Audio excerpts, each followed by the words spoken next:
तुमने अगर युवानी अवस्था में, कुंवारी अवस्था में ये फटे हुए कपड़े पहने हैं, तो जब तुम्हारी अवस्था बढ़ेगी ना, आज नहीं रोना पड़ रहा। आज के जमाने में तो फैशन है साहब, फैशन है तो आज पहन ले, बाद में रो ले, रो बाद में बेटा। नहीं, ताली बजाने से कुछ नहीं होगा री जीजियो, फालतू की बात है।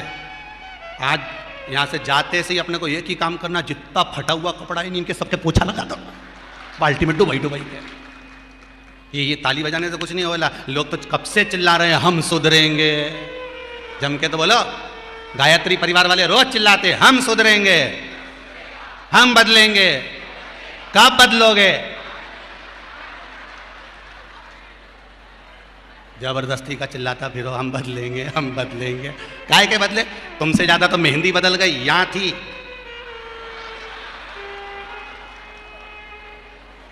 और बची कुची थी तो यहां पहुंच गई, यहां। और पूर्णा कथा करने गए हड़पसर में, तो वहां पूछ लिया हमने हड़पसर में जाकर। तो हमने पूछा तनु इधर आ बेटा, अब जजमान के घर की चोरी। हमने कहा बेटा ये तूने क्या करा? अरे गुरुजी वो टेटू है नहीं, टेटू बनवाया है।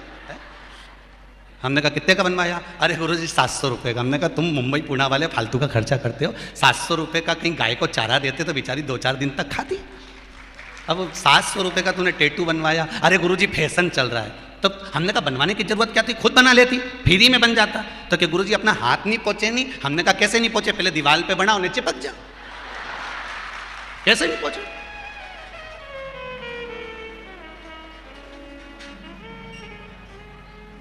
हम सुधरेंगे। अच्छे से तो अब तो तुम एक बार भी नहीं बोले। डाउन। हम सुधरेंगे, हम बदलेंगे। बस तो फिर आज बिल्कुल एकदम कि अब कुछ भी हो जाए, ये कितनी भी महंगी जीन्स हो पर फटी हुई नहीं पहनने दूंगी, तो नहीं पहनने दूंगी, चाहे कुछ भी हो जाए। हम इतने अच्छे घर के लोग और ये फटा हुआ कपड़ा पहनेंगे? ये नंग से फट रही। और गजब की तो गजब की, अभी अभी दिवाली पे फैशन देखा, एक का तो पूरा पांव गायब हो गया, एक ही था। राम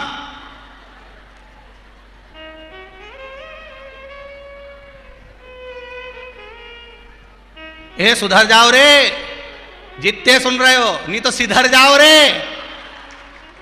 सुधरना जरूरी है।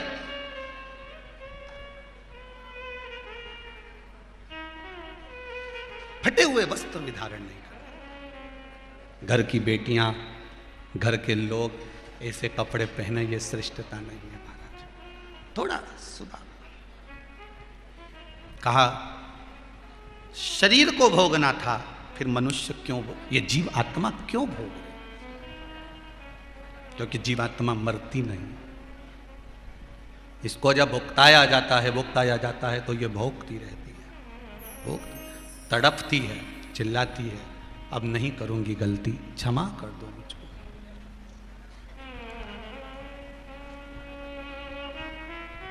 बहुत कहते।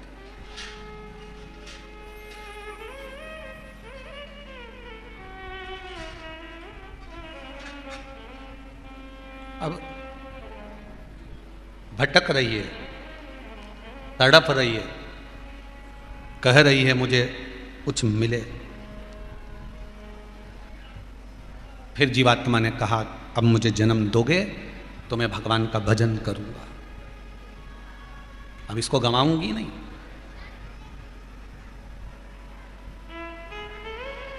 अब हो गया जो होना था, अब मुझे जो जन्म दोगे इसको मैं भटकने नहीं दूंगी।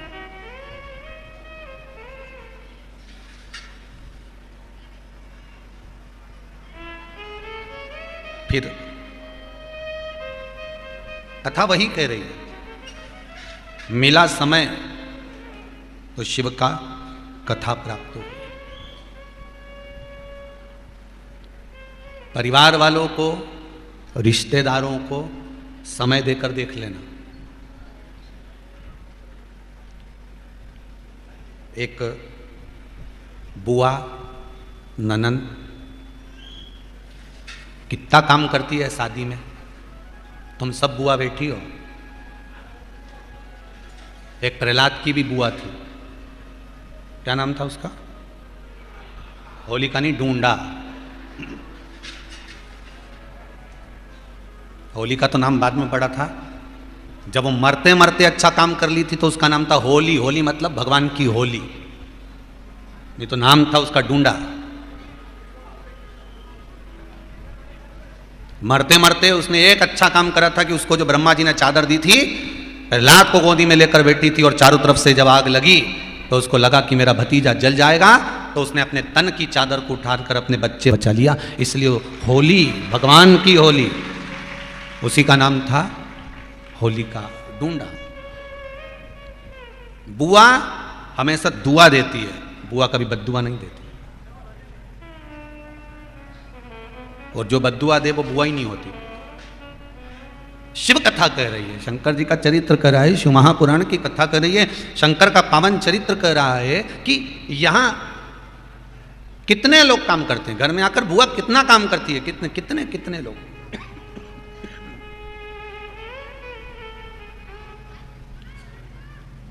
कितना काम किया जाता है।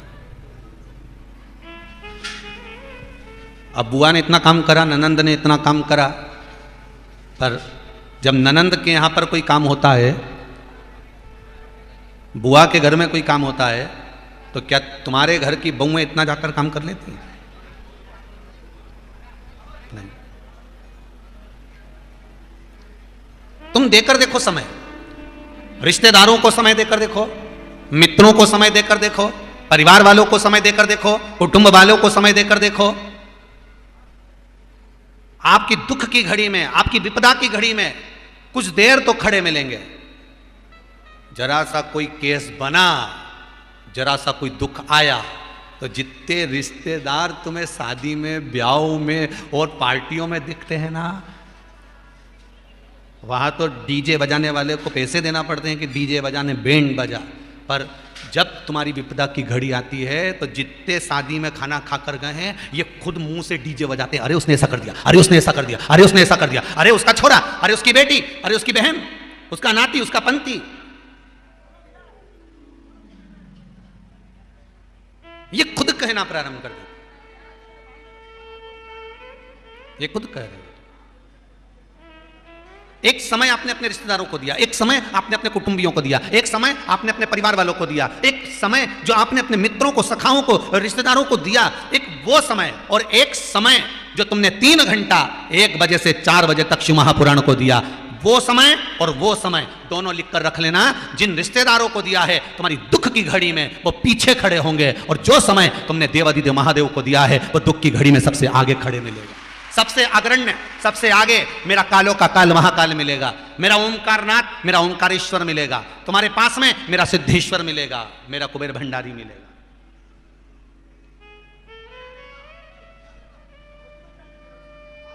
जिसको तुमने समय थोड़ा सा दिया है, पर वो खड़ा हर पल, हर घड़ी, हर क्षण है।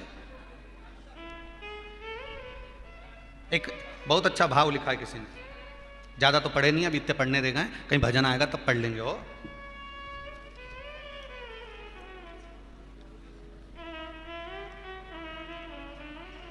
मंजू सोलंकी बड़वानी से हैं, कहीं बैठी हो तो हाथ हिलाइएगा। मंजू सोलंकी बड़वानी।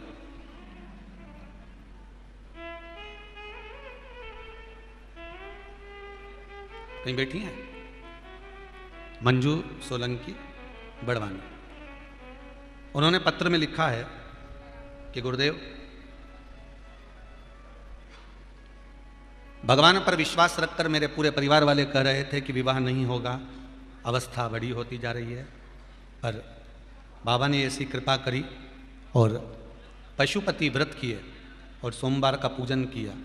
मात्र 2 व्रत पूर्ण हुए थे और बाबा ने सगाई पक्की कर दी और विवाह है। बाबा कृपा करें।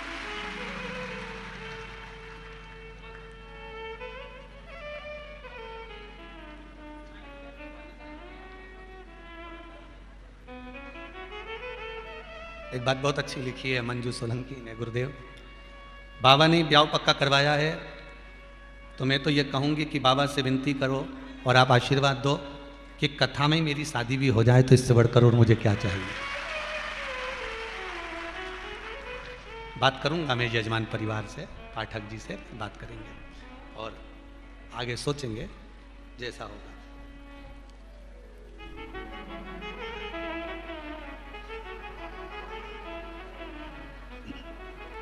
एक किसी ने पन्नी में पैक करके भी लेटर भेजा हो, और पिन भी लगाइए, सेफ्टी पिन साड़ी वाली हो, जोरदार। हुकुमचंद जी अर्झरे, ग्राम डोंडवा, तहसील भीकन गांव, जिला खरगोन। कहीं बैठे हो तो हाथ हिलाएं।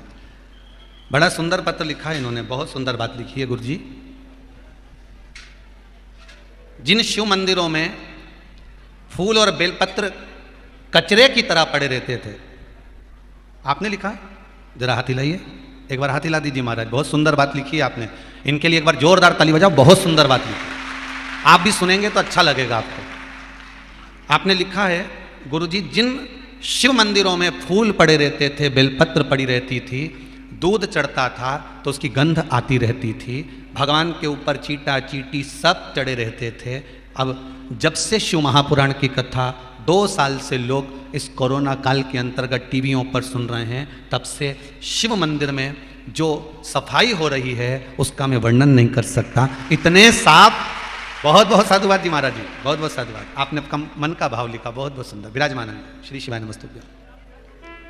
शिव मंदिर में जो सफाई हो रही है, और केवल एक, इन्होंने लिखा है, एक मंदिर का नहीं कह रहा हूं मैं हमारे गांव के पास में जितने मंदिर हैं शंकर जी के, वहां पर माताएं हो, बच्चे हों, सफाई कर कर चले जाते, और शाम होती है श्रृंगार कर कर चले जाते।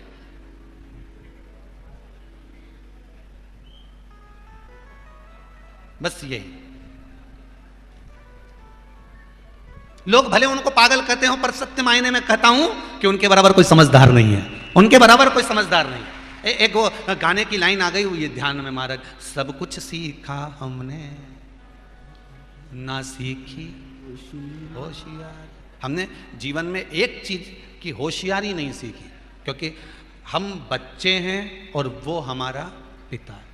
ज़्यादा होशियार बनकर अपने को कहीं नहीं जाना, अपन तो ऐसे बन के जाओ, जो होशियार हैं उनको होशियार रहने दो, जो होशियार हैं उनको होशियार रहने दो। एक शंकर की भगत उज्जैन कुंभ में मिली,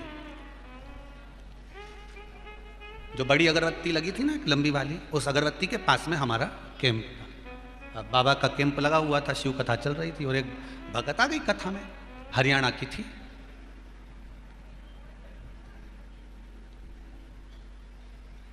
और यहीं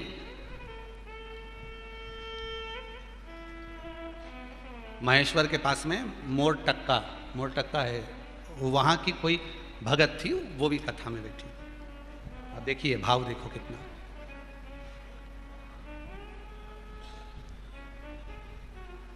अब जो हरियाणा वाली थी वो कहीं वो मोर टक्का वाली से बोली होगी, वो भी निमाड़ी की, तो निमाड़ी मोर टक्का वाली। और निमाड़ी का चरित्र तो तुम सब जानो कि कितने चतुर लोग होते हैं, कितने विद्वान। भले ये साधारण से बोल दिया कि मोर टक्का वाली ने पूछा क्या बात है तुम वहाँ घूमी आई, तो कि मैं तो कहीं नहीं गई, महाराज छोरा हो इतना परेशान करे, छोटा सा बच्चा बहुत परेशान करे, तो अब इसको लेके कहाँ कहाँ जाऊँ दर्शन करने, कहाँ कहाँ घूमने जाऊँ, तू बता। अच्छा, इतने में वो मोर टक्का वाली बोली, तू काय को चिंता करती, तू मेरे साथ चल, अब तू सब दूर घूम लेगी, तू मेरे साथ चल। और वो मोर टक्का वाली उसको ले गई। अब निमाड़ियों की देखो लीला। अब मोर टक्का वाली ले गई और जहां पर पुलिस का कैंप लगा था उसके पास में छोरा को छोड़ दिया, और वो हरियाणा वाली से कहा तू मेरे साथ चल। अरे मेरा छोरा, अरे तू चुप तो रहे, छोड़ दे। और छोड़ दिया। वो छोरा रोए, इतने में एक पुलिस वाली बेचारी बाई आई, और वो पुलिस वाली माँ उसको अंदर थाना में ले गई। कौन तुम्हारा नाम? हमारा नाम बीरू है। अच्छा, कहाँ से आए हो? तो हम तो हरियाणा के रहने वाले, पिताजी का नाम ये है। अब वो माइक पे बोले, बीरू के पिताजी जहाँ कहीं भी हो, बीरू यहाँ पर विराजमान है और इस थाने के इस क्षेत्र में इस जगह पर बैठा हुआ है। अब छोरा रोए जाए तो ये बेचारी का, हरियाणा वाली का मन दुखे, देखो कुछ खाएगा पिएगा नहीं। तो इतने में वो मोर टक्का वाली बोली, तू काय को चिंता करे, बिस्कुट मिलेगा, कुरकुरा मिलेगा, चिप्स मिलेगी, तू काय टेंशन ले, तू चुप, तू तो चल चल। और ले गई उसको। शाम के आराम से घूम फिर के शाम के आके बोली बीरू मेरा छोरा है। इतने में थाने वाले बोले, बहन दिन भर से कहाँ गई थी? तो कहीं निमाड़ी वाली ले गई थी, ये लेके गई थी। तो काय टेंशन ले, सवाल है। धन्य शंभो शरण मांगू दुख दया करी दर्शन भाव शुद्ध है। भगवान ने लिखा, लोग कहें कि ये पागल है, लोग कहें ये मूर्ख है, पर शिव महापुराण की कथा कहती है भगवान की सेवा में अगर आप लगे हैं, भगवान की भक्ति में अगर आप लगे हैं, भगवान के स्मरण में यदि आप लगे हुए हैं, तो ये विश्वास मानकर चलना कि भगवान आप अगर भगवान को समय दे रहे हैं तो ये पक्का है कि जब आपका समय खराब होगा तो मेरा देव अधिदेव महादेव वहां खड़ा मिल जाएगा, मेरा शंभू खड़ा मिलेगा, मेरा वो घड़दानी मिलेगा। और चाहिए क्या?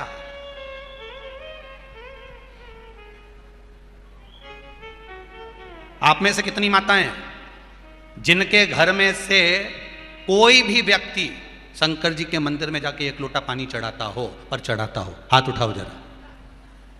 मतलब आपके घर में से चढ़ाते हैं? बहुत बढ़िया, जोरदार, बहुत शानदार, रखिए। और इस शिव महापुराण की कथा, जो वैष्णव शिव महापुराण की कथा खरगोन में चल रही है, और जितने लोग टीवी पर कथा सुन रहे हैं, जितने फेसबुक यूट्यूब पर कथा सुन रहे हैं, उनसे भी निवेदन करूंगा, और खरगोन के आसपास में से जितने लोग कथा सुनने के लिए आज भारी संख्या में आप लोग पहुंचे हो, उनसे भी निवेदन करूंगा, एक नियम अपने घर के बच्चों को सिखा दो, एक नियम घर के बच्चों को बता दो कि घर में से, मटका में से, हंडा में से, घगरा में से एक लोटा पानी भर, और नहाते ही पानी भर के सीधे शंकर जी के मंदिर चले जा और शिव जी पे उंडेल के आ जा, बस हो गया कल्याण। कहीं नहीं करना, अपने को कुछ नहीं करना, बस एक लोटा पानी भरा।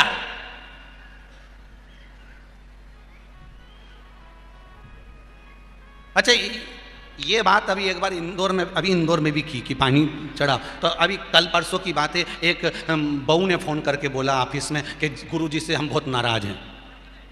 तो ऑफिस से फ़ोन आया समीर का कि वो एक महिला ने लिख के भेजा, हम गुरुजी से बहुत नाराज़ हैं। तो हमने कहा पूछो उससे क्यों नाराज़ है? तो उसने लिख के भेजा इसलिए नाराज़ हैं, तुमने कहा बच्चों से कि पानी चढ़ा के आओ, हम 2 बार मटका बदल चुके हैं, वो जब जाए मटका फोड़ के जाए। हम गुरुजी से नाराज, वो छोटे छोटे से तो हैं, वो मटका भरने जाते तो मटका ही उंडेल के आ जाते उसमें। तो अच्छा है, सीख तो रहे। अरे हिंदू के घर में पैदा हुए हो, आज के जमाने में हिंदू धर्म को तोड़ने वाले ढेर पड़े हुए हैं। अच्छा, एक बात समझ में नहीं आती, ये जितने दूसरे धर्म के लोग हैं, ये हिंदू को ही क्यों तोड़ते हैं? ये इनको दूसरे तोड़ने वाले नहीं मिलते कि इनके तोड़ लें? तुम ही मिले गिने चुने।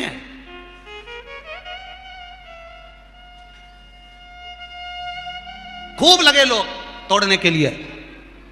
एक नियम बना दो, शंकर जी के मंदिर जाना है, एक लोटा पानी चढ़ा कर आना, और अगर पानी भी नहीं ले जाए छोरा तो मंदिर में जाके सफाई कर कर आना, बस इतना कर ले। शिव मंदिर जाओ, देखो कुक्षी, ये जोवट के पास में, अलीराजपुर के पास में कुक्षी में एक गाड़ी का ड्राइवर है जिसको तनख्वाह मिलती है 9,000 रुपये महीना। धीरेन्द्र उसका नाम है, गाड़ी चलाता है, 9,000 रुपये महीना मिलता है।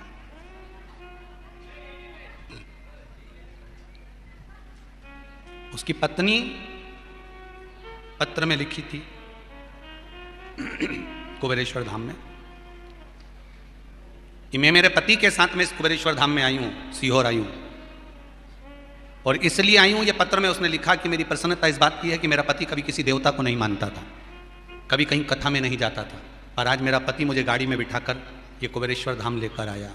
उसका कारण केवल इतना सा है, मेरे पति कभी किसी देवता को नहीं मानता था, पर शंकर जी की भक्ति में ऐसा डूब गया, उसकी नौकरी चली गई थी, नौकरी मिल गई, भले 9,000 रुपये महीना की मिली, पर मिल गई, मिली तो सही। अब उसने नियम बना लिया कि शंकर जी के जब तक पानी नहीं चढ़ाए तब तक कुछ खाए नहीं। तो घर से जब भी निकलता है एक बड़ी बोतल पानी की भर के लेकर चलता है, और वो झूठी नहीं करता, वो शिव जी का जहाँ शिवलिंग मिला, सुबह के टाइम जहाँ पहुँचा शंकर का शिवलिंग मिला, वहीं शंकर जी पे चढ़ा आता है। विश्वास देखो कितना जागा है लोगों का। लोग कहते हैं शिव महापुराण में रखा क्या है, सीहोर वाले महाराज तो फालतू की बात करते हैं, और आज अगर हिंदू धर्म को बचाना है तो घर के बच्चों को, परिवार को, कुटुंब को थोड़ा थोड़ा धर्म की ओर जोड़ना पड़ेगा। तब जाकर जिंदगी सही जी पाओगे, नहीं तो मालूम पड़ा सब नष्ट हो जाए। अभी भी कुछ नहीं बिगड़ा है दादा, ट्रेन अपने स्टेशन पे खड़ी है, कोई झंडी दे नहीं, 2 झंडी होती है, उनमें एक तो अपने काम की होती है और एक समझ जाओ वो लाल झंडी तो अपनी है, पर बाकी का नाम नहीं लूंगा, समझ जाना, एक झंडी अपने काम की नहीं। अभी भी मौका है, कहीं नहीं बिगड़ा, स्टेशन पे गाड़ी है, बोलूंगा नहीं, सावधानी रखिए, थोड़ा सवरिए। शिव महापुराण की कथा कहती है समय दो भगवान को, समय दो परमात्मा को, जितना समय मिले उसमें से थोड़ी घड़ी निकालकर भगवान के पास जाओ, जितना समय मिले थोड़ा समय निकालकर भगवान के दरवाजे पर जाओ। और जो समय तुमने भगवान को दिया है, भगवान भी तुम्हारे बुरे वक्त में वहीं खड़ा मिलेगा और हर पल तुम्हारा साथ देगा कि मैं खड़ा हूं, मैं खड़ा हूं, क्यों ही बल। और रावण का पुत्र जो दूसरी रानी से उत्पन्न हुआ था, जिसका नाम था नरंतक, कल कथा में कहा था, नरंतक ने एक वर प्राप्त करा था कि जिसने शिव आराधना के समय पर जिसने शिव आराधना के समय पर मेरा मुख 1000 बार देखा हो। शिव आराधना करते हुए, गला पकड़ रहा माइक, शिव आराधना करते हुए जिसने 1000 बार मेरा मुख देखा, 1000 बार जो मेरे मुख का दर्शन किया, मेरी मृत्यु उसी के द्वारा। अब देखो, एक शिव का उपासक है, एक नारायण का उपासक है,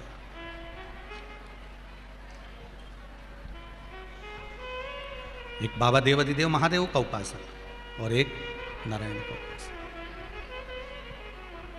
अच्छा, एक सबसे सुंदर बात आपको कहें, शिव महापुराण की बड़ी अच्छी बात है कि शंकर भगवान के देवता भी पूजन करते हैं तो राक्षस भी शंकर भगवान की पूजन करते हैं।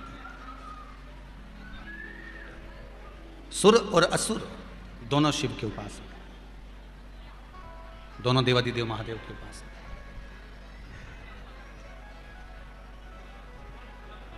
सुर भी भजन कर रहे हैं और असुर भी भजन कर रहे हैं। रावण भी भगवान शंकर की भक्ति में डूबा रहता था। और आज अपन कथा में अभी स्मरण करेंगे कि तारकासुर जो राक्षस था, असुर था, तो भी वो भगवान शंकर की भक्ति में डूबा रहता था।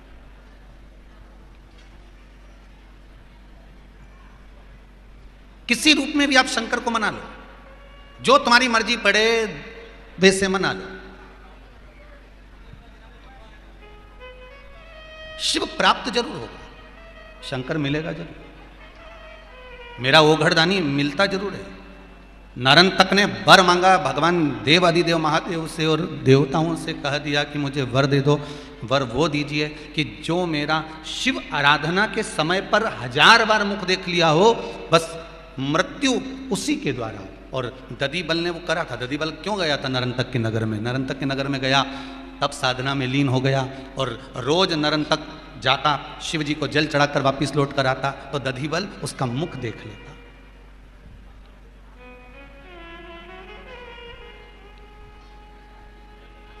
दधीबल उसकी भक्ति में डूब जाता।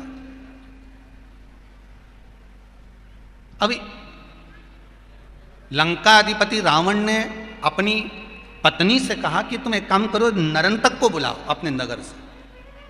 और नरंतक आया, युद्ध के मैदान में नरंतक लड़ने के लिए पहुंचा है।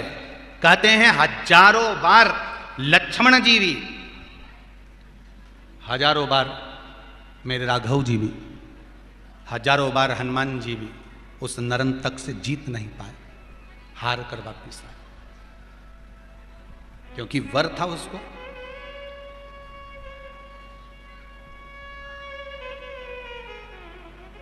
जब तक उस परमात्मा की आज्ञा नहीं होती ना, तब तक जीव एक कदम भी नहीं चल पाता। एक बात अपनी जिंदगी में उतारिएगा। एक गांव का व्यक्ति रोज खेत पे जाता है, एक खेती करने वाला व्यक्ति, फसल लगाने वाला व्यक्ति, खेती में काम करने वाला व्यक्ति, खेत में काम करने वाला व्यक्ति, जंगल में काम करने वाला व्यक्ति रोज निकल कर जाता है। कभी कभी सांप पर पांव भी पड़ जाता है उसका, पड़ता है ना। जब वो जा रहा है जंगल में से निकलकर, खेत में से निकलकर, उसको क्या मालूम कि यहां सांप पड़ा हुआ, सांप पे उसका पांव पड़ गया, पांव पड़ गया, सांप निकलकर भाग गया। अब एक वहीं से अघोरी निकल कर जा रहा था और उस अघोरी ने उस सांप को देखा और सांप से पूछा, क्यों रे, वो उसने पांव रखा तेरे ऊपर, जूता रखा तेरे ऊपर, तेरी पूंछ पर पांव रख दिया, तूने उसे डसा क्यों नहीं? और ये किसी एक के साथ नहीं, ना जाने कितने खेत में काम करने वालों के साथ होता है।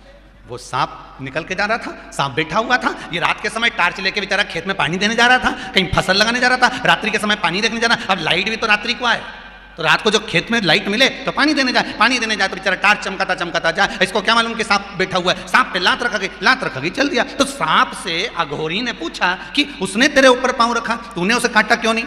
तू काटता क्यों नहीं उसको? उसे डसे क्यों नहीं? तो सांप बोला, दांत मेरे हैं, जहर मेरा है, पर आज्ञा उस महादेव की है, जब तक वो इशारा नहीं करेगा तब तक डस नहीं सकता।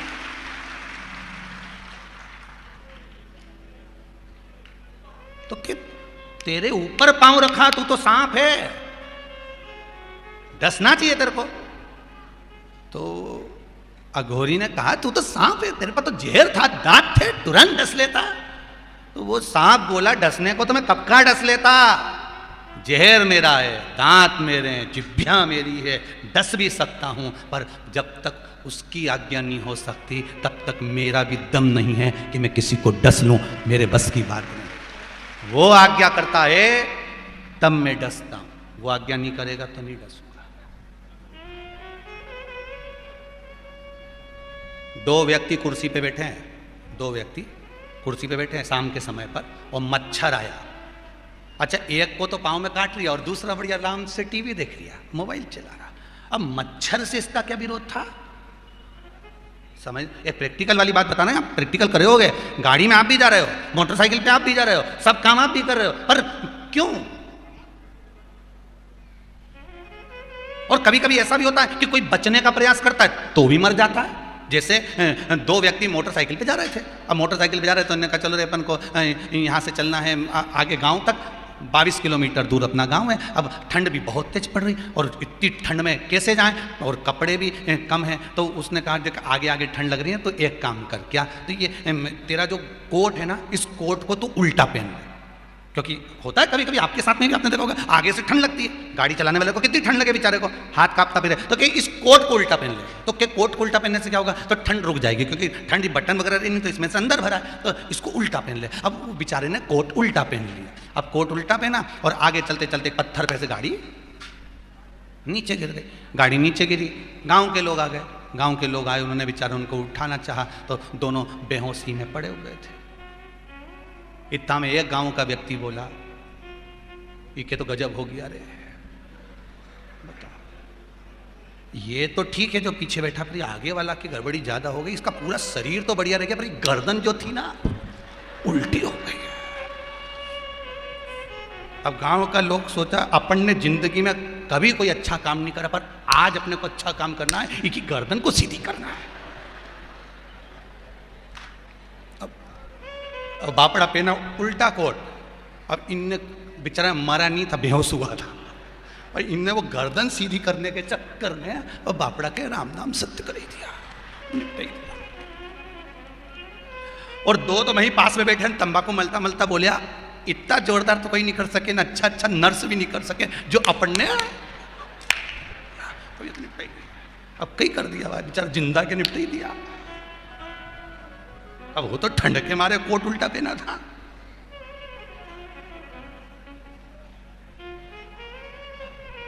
आ गई मृत्यु तो फिर तुम चाहे कोट सीधा पहन लो, उल्टा पहन लो, निपट गए। जहर उसका है, दांत उसके हैं, जीवान उसकी है, डसना भी जानता है, पर आज्ञा महादेव की चलती है कि किसको डसना है। ये आज्ञा उसकी होती है। जन्म मरण परण तीन मेरे शंकर के हाथ में है। जन्म वो देता है। डॉक्टर ने कह दिया कि साहब इतनी तारीख तक इतनी बजे तक डिलीवरी हो जाएगी, ये जापा हो जाएगा। अभी ये पत्र पढ़ा, इस पत्र में लिखा किसी ने, बड़ा सुंदर भाव लिखा कि महाराज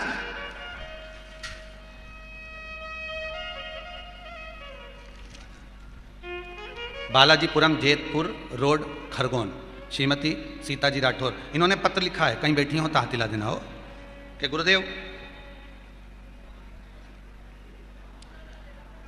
आप ही ने लिखा है।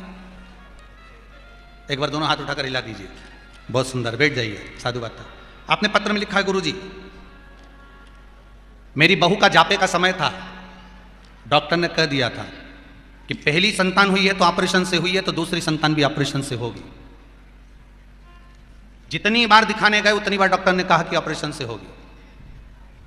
पर मेरी बहू ने एक बात कही दी थी गुरुजी कि शिव महापुराण की कथा में गुरुजी ने बताया है कि 7 गुड़ की डली लेना, शिव जी पे से तुमुरुका जी का नाम लेकर घुमाना और उसको खाने के बाद हॉस्पिटल चले जाना।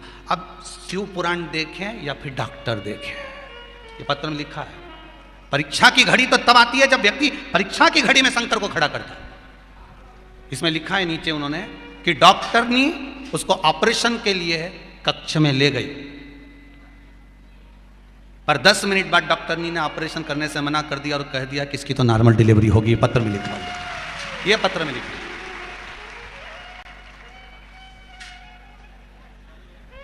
अब वही वाली बात आ गई ना कि दांत उसके हैं, जहर उसका है, जिहान उसकी है, डसना भी जानता है, पर आदेश तो वही देता है। करना क्या है, दुख कैसे काटना है, किस तरह से कटेगा, किस तरह से, कैसे दुख कटेगा। एक बड़ा सुंदर भाव कहा,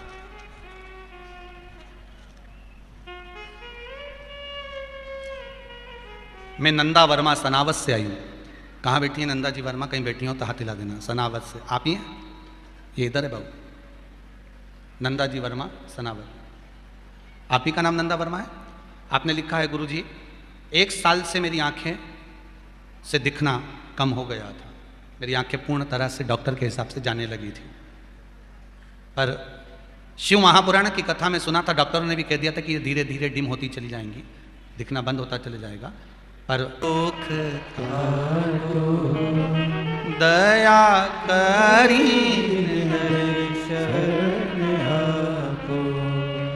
कुछ भी करे वो उसके ऊपर वो संभाल रहा है। बस एक बात हम तो इतनी सी जानते हैं कि अगर आप शंकर के एक बार हो गए ना, वो होए, एक बार रजिस्ट्री तुम्हारे नाम की हो गई, ऊपर तुम्हारा सिग्नेचर और ठेंगा लग गया, अंगूठा, फिर तो कोई कुछ भी क्या अपन नाम हो गया, ये अपने नाम।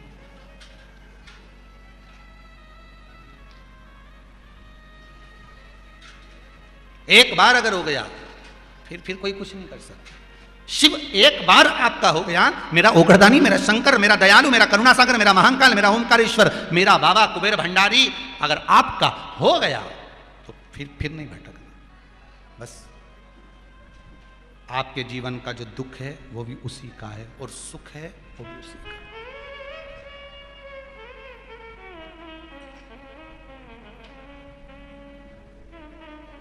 दुख भी उसका, सुख भी उसका।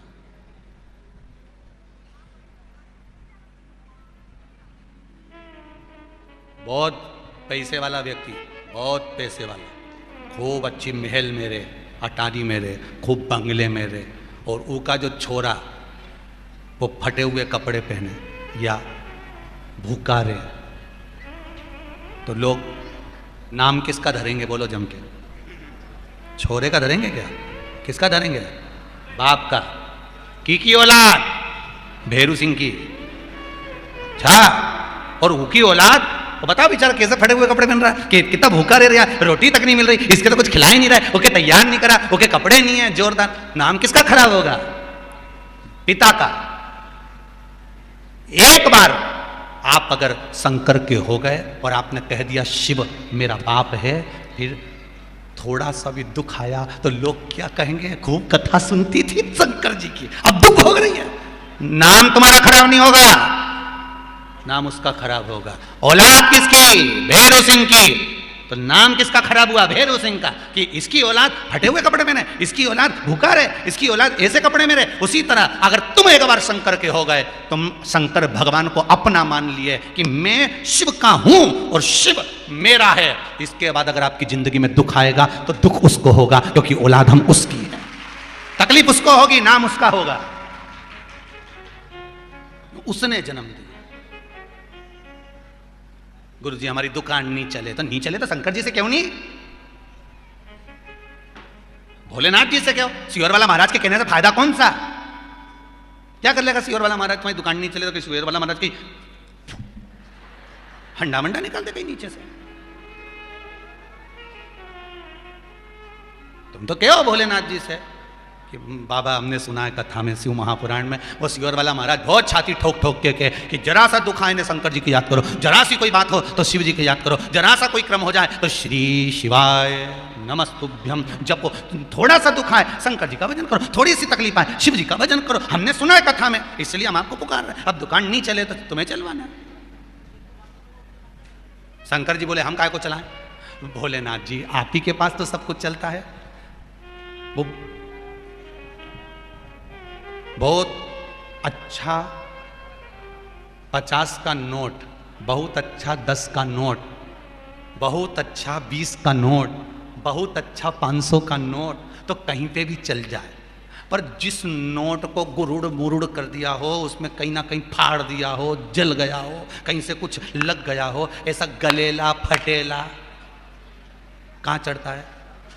मंदिर में चढ़ता है? चढ़ता है? बोलो तो सही, आरती में चढ़े कि नहीं चढ़े? तो कोई से पूछो कि भैया किराने की दुकान पे तो उसको 50 का नोट अच्छा दिया, कपड़े की दुकान पे गए तो 100 का नोट अच्छा दिया, ने वहां गए तो 500 का नोट अच्छा दिया, और भगवान के मंदिर में, ने चंदा में, ने दान में, ने शिव जी की कथा में, ने शंकर जी की आरती में ये फटेला नोट क्यों चढ़ा? बच्चे पूछ लें अपनी माँ से कि ये तुमने फटा हुआ नोट तुमने आरती में क्यों डाला? तो कि बेटा ये कहीं नहीं चल रहा था, ये कहीं नहीं चल रहा था, इसलिए इसको भगवान शंकर की कथा में चढ़ा दिया। अब शंकर जी से पूछा कि ये इसने फटा चढ़ाया तुमको, तुम्हें दुख नहीं हुआ? शंकर जी बोले उसको भी मालूम है जो कहीं नहीं चले वो अपने पास ही चले, ये उनके भी मालूम है कि जो कहीं नहीं चलेगा वो हमारे पास चलेगा, इसलिए वो मेरे पास लेकर आया।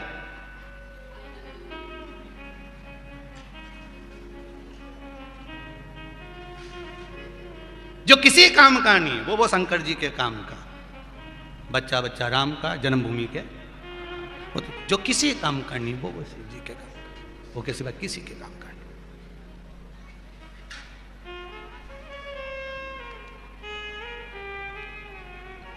अकल देने वाले बहुत मिलेंगे, तुमको भी बहुत अकल देंगे। क्या होता है लोटा भर के पानी चढ़ाने से?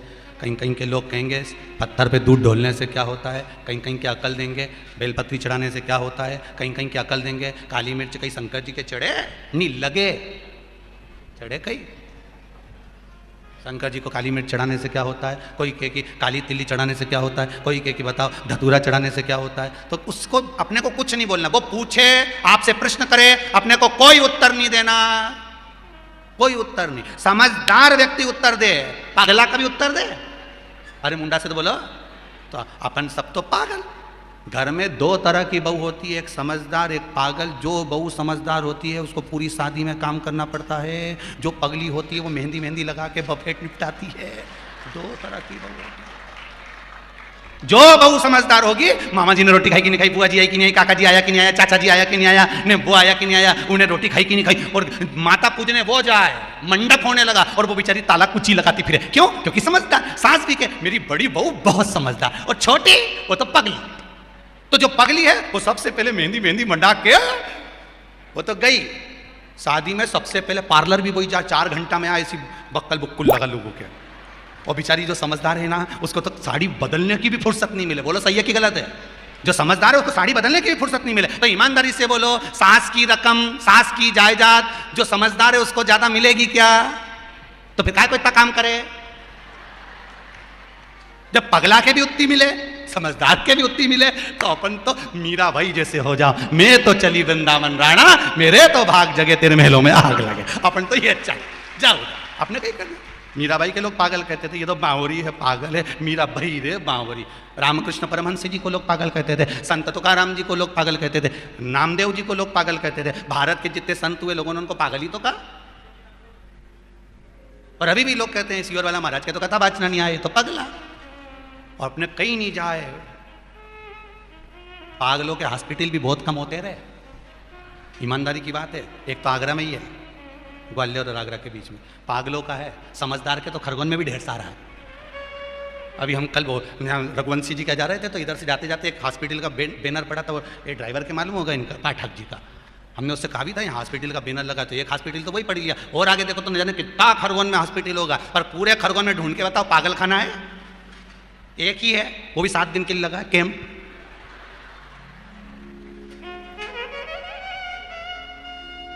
कहाँ ढूंढो? समझदारों के हॉस्पिटल ज्यादा है, पागलों का एक ही है। उसी तरह नरक 94 तरह के हैं, मतलब समझदारों के हॉस्पिटल बहुत सारे, नरक 94 तरह के हैं, और बैकुंठ एक ही है, मतलब पागलों का पागल खाना एक ही है, वो परमात्मा का दरवाजा है, इसके सिवा कुछ भी नहीं। एक वो बैकुंठ एक ही है, बैकुंठ 4-6 नहीं है, बैकुंठ एक, उसके सिवा ज्यादा नहीं। भक्ति भजन स्मरण में वहां तक पहुंचना। अब सब हार रहे हैं, दधी बल से सब उस नरंतक से सब हार रहे हैं, जिसे देखो वो हार, जिसे देखो वो हार। अब जब नरंतक से सब हारने लगे, सब हार रहे थे, लक्ष्मण जी ने आकर कहा इसमें इतना क्या है, मैं भी देखूं। लक्ष्मण जी युद्ध करने के लिए गए, इधर नरंतक है तो उधर लक्ष्मण जी हैं, इधर शंकर का भगत है तो उधर शेषनाग है। नरंतक का बाल बांका नहीं, बाल बांका नहीं, वो नरंतक का।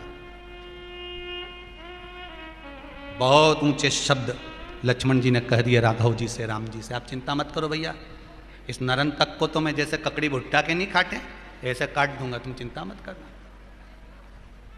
तुम क्यों चिंता करते हो, इसके तो मैं यूं काट दूंगा। शिव महापुराण की कथा कह दी है, कभी भी अपने जीवन में, अपने जीवन काल में अहंकार के संबोधन को ना करें। अहंकार में 3 गए, धन वैभव और वंश, ना मानो तो देख लो रावण कौरव और कंस, ये तीनों अहंकार में चले गए। जब व्यक्ति का अभिमान बढ़ता है तो उसको कुछ अच्छा नहीं लगता।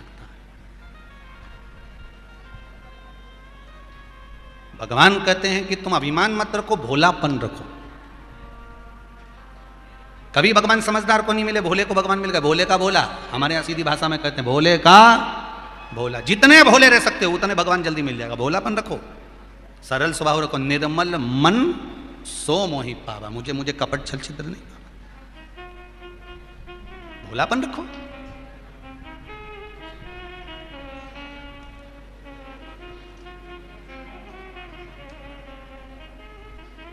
और मनुष्य का जितना भोलापन रहता है भगवान उसको बहुत प्रेम से रीझ जाता। भगवान उससे, जिसका भोलापन उससे भगवान रीझा।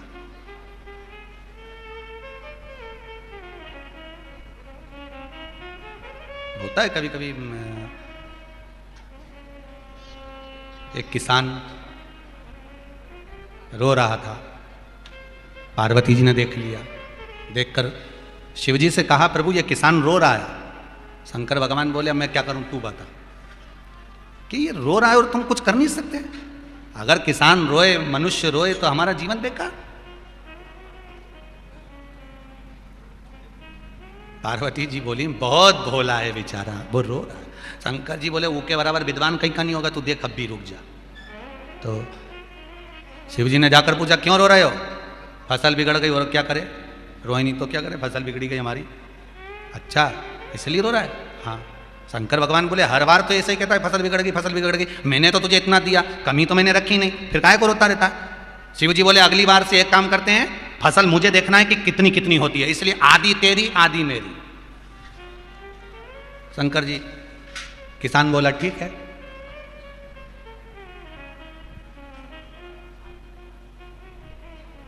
शंकर जी के साथ पार्वती जी थी। किसान ने पूछा बताओ ऊपर की फसल लोगे कि नीचे की लोगे? शंकर भगवान ने तुरंत पार्वती से पूछा, तू बता। पार्वती बोली, मैंने तो हमेशा सुना है सारी फसल नीचे ही होती है, तुम तो एक काम करो नीचे की ले लो। किसान चला तो गेहूं बो के आ गया, और गेहूं बो के आया, और जब गेहूं आया तो भगवान ने कहा काट ले, और उन्हें ऊपर ऊपर की काट के किसान ले गया। भगवान से कहा जड़ उखाड़। अब शंकर भगवान सारा फसल की जड़ निकाल के देखे तो उसमें कुछ भी नहीं। पार्वती जी बोली, अपने साथ तो बड़ा धोखा हो गया। शंकर भगवान बोले, तू ही कह रही थी बड़ा सीधा है, तो तुम आप परेशान बिल्कुल चिंता मत करना, अब की बार मुझे खड़ा करना।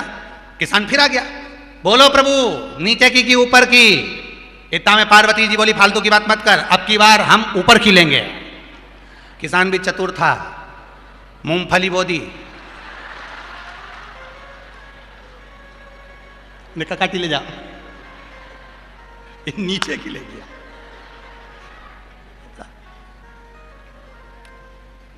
शंकर जी बोले, अभी भी कछुआ हाथ में नहीं लगा। पार्वती जी बोली, मेरे से गलती हो गई, तुम ही कह रहे थे कि मैंने नहीं की, तूने की, बेचारा भोला। पार्वती जी बोली, अभी गलती हो गई ना, अब की बात नहीं होगी। फिर किसान आया, बोलो महादेव, बोले बाबा बताओ क्या करना है। इतने में पार्वती जी बोली, हमको क्या मूर्ख समझ के रखा है, नीचे की भी हम लेंगे ऊपर की भी हम लेंगे। किसान चला तो मक्का बोया अल्ले, और बीच में से उखाड़ के ले गया, वो बीच में से ही ले गया उखाड़ के। दादा अब शंकर भगवान पार्वती से बोले, अब ये ईका कहीं करे, ये करे तो करे, ये तो बीच में से सब ले गया उखाड़ के।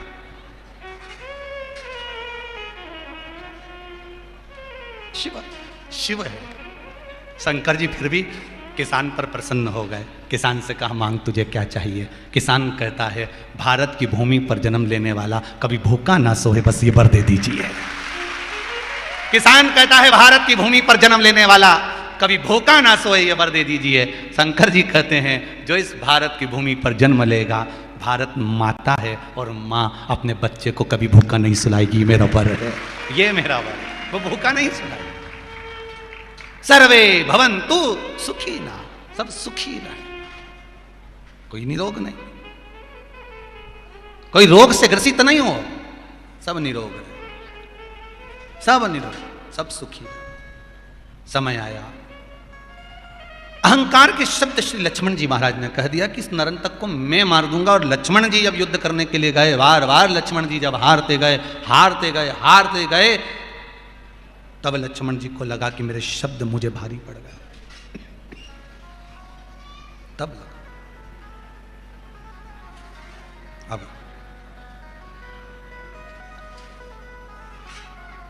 लक्ष्मण जी का अहंकार चले गए, अभिमान गया,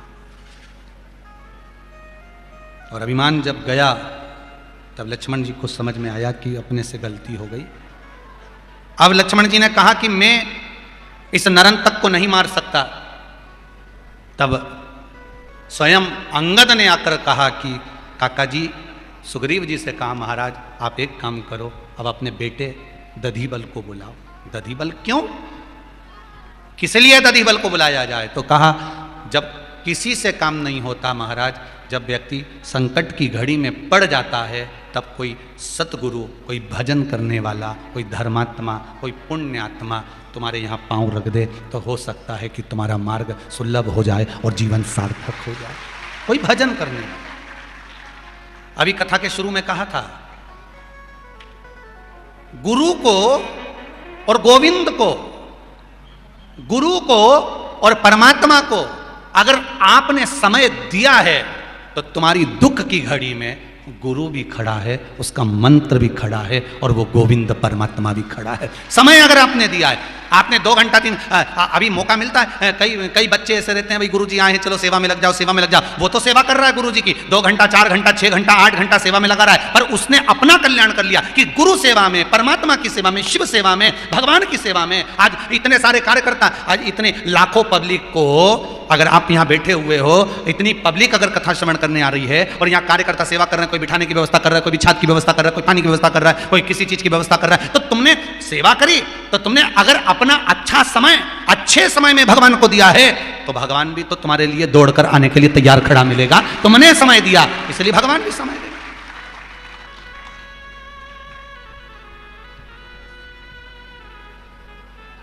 हजारों लाखों लोग जब इतनी कथा श्रवण करने के लिए आ रहे हैं, चारों तरफ आनंद ही आनंद जब बरस रहा है और सेवादार सेवा कर रहे हैं, तो उसका कहीं तुमने अगर भगवान को समय दिया तो कुछ तो मिलेगा।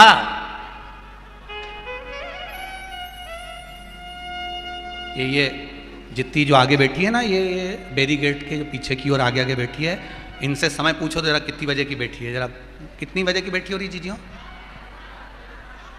सवेरे 7 बजे की। समय देख लीजिए, सुबह 7 बजे से जगह संभाल कर बैठी हैं और राधे तो सुबह 7 बजे की बेटी इंतजार करती हैं, तब जाकर कथा का रसास्वादन। तो कोई भगवान को अगर समय दे रहा है तो भगवान ही, और कोई कैंसर की बीमारी नहीं निकली, यही शिव की। विराज जी बहुत बहुत बाबा की कृपा, शंभु कृपा करे आप पर। श्री शिवाय नमस्ते। उसकी कृपा होना चाहिए।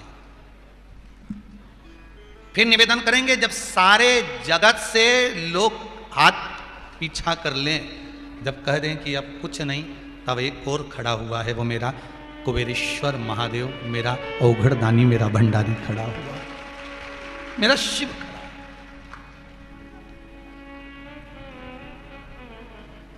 शायद दुनिया में पहला मंदिर होगा कुबेरेश्वर महादेव का, जिसमें अभी मूर्ति नहीं बैठी है, तो भी दुनिया भर के लोग वहां से केवल प्रार्थना कर कर जाते हैं और उनका काम हो जाता है। शायद दुनिया में पहला मंदिर होगा, नहीं तो लोग मूर्ति बैठने के बाद, प्राण प्रतिष्ठा के बाद आते हैं। पर पूरी दुनिया का पहला मंदिर है कुबेरेश्वर महादेव सीहोर का, कि जिसमें मूर्ति नहीं, अभी तो मंदिर बन रहा है। अभी तो ना तो वहां पर पूरा बना है, मंदिर बन रहा है। अभी तो वहां व्यवस्था भी कल परसों से रोड का काम चालू हो रहा है। वो तो कहीं ये जो आप लोग थोड़ा जो दे रहे हो, इसमें जो कहीं किसी के दरवाजे जाकर मांगना नहीं है, ये नियम लिया था, ये व्यासपीठ से कह रहे हैं। बिटलेश सेवा समिति की कोई रसीद किसी के दरवाजे पर जाकर नहीं कटेगी, किसी के दरवाजे पर जाकर मांगा नहीं जाएगा। ये व्यासपीठ हमारी, और हम व्यासपीठ के बाबा देवादिदेव महादेव के, जो आप दे रहे हैं वो शंभू के चरण में है, शंभू के चरण में। इसलिए हम बार बार कहते हैं कि अगर कोई दान भी कर रहे हो ना, धर्म भी कर रहे हो, तो किसी ऐसे वैसे के हाथ में मत दे देना कि बाद में वो भगवान तक पहुंचे ही ना और गलत जगह पर लग जाए। सही जगह पर लगे। गाय, बेटी और लक्ष्मी हमेशा अच्छी जगह पर दो, अच्छी जगह लगाओ, सत्कर्म की। शिव पुराण कह रही है, शंकर की कथा कह रही है। कोई भजन करने वाले को पकड़ कर लाओ, तो भजन करने वाला क्या करेगा? भजन का जो बल होता है, उस बल के आधार पर जब युद्ध होगा तो उस युद्ध का आनंद ही दूसरा होगा। हमारा हिंदू धर्म की एक रीत रही है, जब जब इस भारत की भूमि पर लोगों ने आक्रमण करा है, इस पर कब्जा करा है, तब तब इस राष्ट्र के जितने संत साधु, शंकराचार्य आदि कादिक जितने भारत की भूमि के संत साधु हैं, ये आगे आकर खड़े हो गए और इन्होंने इस राष्ट्र को बचाने का प्रयास करा। भारत की भूमि के वो शंकराचार्य आगे आकर खड़े हो जाते हैं, चार पीठ के शंकराचार्य आगे आकर खड़े हो जाते हैं। भारत की भूमि के संत साधु सन्यासी आगे आकर खड़े हो जाते हैं और राष्ट्र को बचाने के लिए प्रयास करते हैं। जब कहीं कहीं ऐसा लगता है, महाराज बुलाया दधिबल को, दधिबल ने आकर कहा, पिताजी मुझे बुलाया क्यों? मैं तो भजन में लगा था, किस लिए बुलाया गया? तो कि बस ये नरंतक है ना, रावण का पुत्र, इसके साथ में युद्ध करना है। दधिबल बोला, मैं युद्ध करके क्या करूंगा? मैं युद्ध करके करूंगा क्या? जरूरी नहीं है हर चीज का आप युद्ध से ही सब काम करें। जरा सा कर्म व्यक्ति बुरा करता है और भोगना बहुत लंबा पड़ता है। इंदौर की कथा में कहा था, चक्कू मारा, किसी को तलवार लग गई, किसी को चक्कू मार दिया, कितनी देर लगी? मात्र 2 मिनट, 5 मिनट, 10 मिनट, 15 मिनट। अब भोगोगे कितना? वो भी तो विचार करो। चक्कू तो मार दिया, गुस्से में आए मारा, 10 मिनट लगे, 15 मिनट लगा, 20 मिनट लगा, क्रोध करने में, चक्कू मारने में, तलवार घोंपने में 15 से 20 मिनट लगे, पर पकड़ा गए। उसके बाद में थाने में पड़े रहे 6 महीना, 4 महीना तक तो केस ही आगे नहीं बढ़ा, और केस बढ़ गया तो 2-4 साल पेशी चलती रही, 2-4 साल पेशी चलती रही, फिर सजा भुगताई, सालों निकल गए। उसी तरह मनुष्य थोड़ा सा झूठ बोलता है, थोड़ा सा पाप करता है, थोड़ा सा कपट करता है, थोड़ी सी बेईमानी करता है, थोड़ा सा प्रपंच करता है, थोड़ा सा बेकार काम करता है, पर भोगना कितना पड़ता है, 84 लाख योनियां काटना पड़ती है जरा से झूठ छल कपट के चक्कर, 84 लाख काटता है। दधीबल सामने आकर खड़ा हो गया। जैसे दधीबल सामने आकर खड़ा हुआ और जो दधीबल सामने आकर खड़ा हुआ और जो नरंतक का मुख देखा, नरंतक को वर था कि 1000 बार जिसने मेरा शिव आराधना करते समय मुख देखा हो वही मारे। दधीबल ने जो बाण छोड़ा, नरंतक के प्राण छूट गए, प्राण चले गए। मांगा ही वो था। भक्ति में डूबने वाला, भजन करने वाला, स्मरण करने वाला। हम क्यों कहते हैं कि गुरु के चरण छुओ, हम क्यों कहते हैं गुरु को प्रणाम करो, गुरु का मुख देख लो, माता पिता के चरण छुओ, माता पिता का मुख देख लो, घर के बुजुर्ग के चरण छुओ, घर के बुजुर्ग का मुख देख लो, भगवान के चरण छुओ, भगवान का मुख देख लो। क्यों कहते हैं? दर्शन से क्या मिलता है?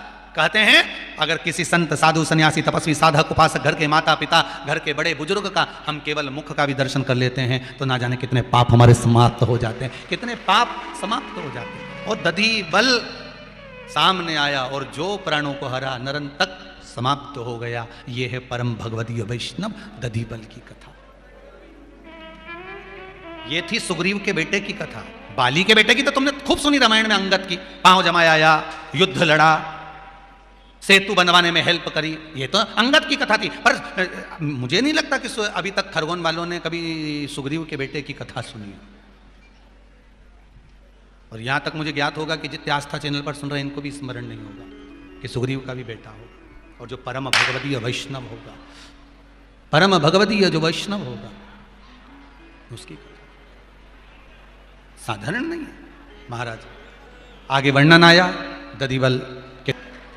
आशीष जी सूचना प्रदान करो। बोल काशी विश्वनाथ भगवान की जय। जय जय श्री राधे। सभी भक्तों को हर हर महादेव, साधा जय श्री कृष्णा। 7 दिवसीय सुंदर श्री शिव महापुराण की अलौकिक दिव्य कथा हम सभी को पूज्य गुरुदेव के सानिध्य में श्रवण करने का शुभ अवसर प्राप्त हुआ। व्यासपीठ को नमन करते हुए, हम सबके प्रिय, हम सबके लाडले ठाकुर कल्लू जी महाराज के चरणों में नमन करते हुए, परम सत्य, परम आदरणीय, विश्व विख्यात पूज्य गुरुदेव के पावन चरणों को नमन करते हुए और भारी संख्या में उपस्थित आप सभी शिव भक्तों के चरणों में नमन करते हुए, वास्तव में ऐसा लगता है कि पूरा जग, पूरा भारत, पूरा विश्व शिव में होने को जा रहा है और हम वापस एक बार फिर से विश्व गुरु की तरफ अग्रसर होंगे, ऐसा मानना है। क्योंकि सभी के हृदय में भगवान भोलेनाथ विराजमान है, सभी के हृदय में भोलेनाथ की कृपा निरंतर बरसती रहती है और भगवान भोलेनाथ की कृपा करुणा आप सभी भक्तों पर बरसी रहे और निरंतर आप जिस भाव से ये कथा श्रवण कर रहे हैं उस भाव से आप सभी को भगवान भोलेनाथ लाखों हाथों से प्रदान करें और आप निरंतर दोनों हाथों से सत्कर्म पूर्ण दान धर्म निरंतर करते रहे। आज भगवान गणेश जी का प्रागट्योत्सव हम सभी मना रहे हैं। जो अतिथि आए उनको बोलो।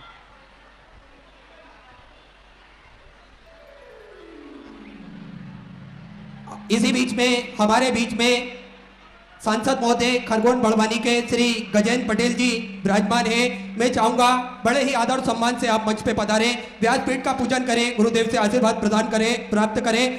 ज्ञानेश्वर जी पाटिल सांसद खंडवा बुरहानपुर से आप भी बीच कथा में मौजूद हैं और आप भी बड़े ही आदर सम्मान से मंच पे पधारें, पूज्य गुरुदेव का आशीर्वाद प्राप्त करें, व्यासपीठ का पूजन करें। श्री राजेंद्र जी राठौर जिला अध्यक्ष भाजपा से आप भी बड़े ही आदर सम्मान से पधारें। श्री कल्याण जी अग्रवाल भाजपा से आप भी बड़े ही आदर सम्मान से मंच पे पधारें, पूज्य गुरुदेव से आशीर्वाद प्राप्त करें, व्यासपीठ का पूजन करें। और इसी क्रम में जिन दादाताओं ने, जिन मामासाओं ने मंदिर, गौशाला, वृद्धाश्रम, अन्य क्षेत्र में अपनी सहयोग राशि प्रदान करी, उन सभी पुण्यशाली दानदाताओं के नाम श्री पंडरीनाथ जी दत्तू गोधरा गुजरात से सुंदर 1101 रुपये, पुष्पा रमेश चंद जी शर्मा नागदा मध्य प्रदेश से सुंदर 1001 रुपये की सहयोग राशि समर्पित की।